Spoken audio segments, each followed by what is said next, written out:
আপনারা কি মিল্টন সমান্দারের বিচার চান, নাকি ওইসব সন্তানের বিচার চান যারা নিজের পিতা মাতাকে বৃদ্ধ বয়সে ঘর থেকে বের করে দিয়ে বৃদ্ধাশ্রমে রেখে আসছে বা রাস্তায় ফেলে দিছে?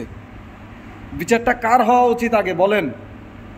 এই সমাজের মানুষের বিবেকের কাছে আমার প্রশ্ন, বিচারটা কি আগে মিল্টন সমান্দারের হওয়া উচিত, নাকি ওইসব সন্তানের হওয়া উচিত যারা কুৎসিত, মুখোশের আড়ালে যারা নিম্নমানের মানুষ, যাদেরকে নামের ডাক্তার ইঞ্জিনিয়ার বানানো হয়েছে?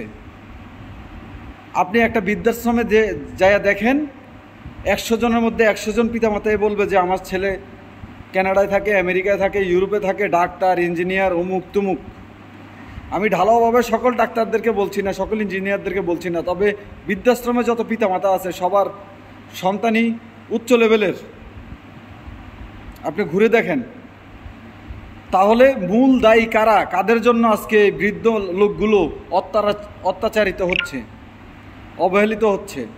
এসব মিল্টন সমান্দাররা কোথায় থেকে এই সুযোগগুলো পেল? কে দিয়েছে এই সুযোগগুলো? তাদের কি বিচার হওয়া উচিত নয় এই দেশে?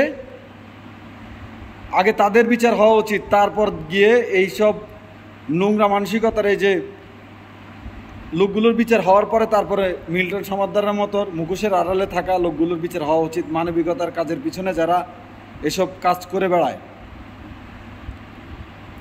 আপনি দেখেন, একটা বৃদ্ধাশ্রমে আপনি যাবেন, গেলে আপনি পিতামাতাদের সাথে কথা বলবেন, দেখবেন যে ওইখানে কোনো রিক্সাওয়ালার মা বাবা নাই, মূর্খ ছেলেপেলের মা বাবা নাই, কোনো আলেমের মা বাবা নাই।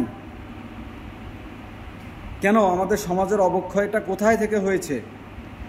একটু কি আপনারা ভেবে দেখতে পারেন না?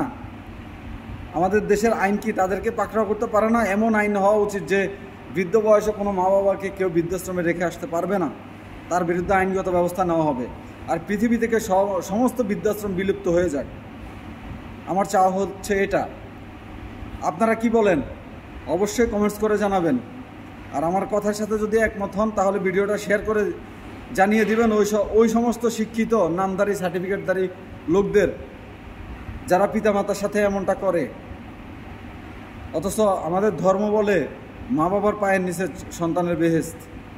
কিভাবে তারা এই নির্মম একটা আচরণ করতে পারে? এর বিচার কে করবে সমাজে? সুতরাং আমরা মিল্টন সমান্দার টাইপের যে লোকগুলো, সমান্দার টাইপের যে লোকগুলো আছে, এদেরও বিচার চাই।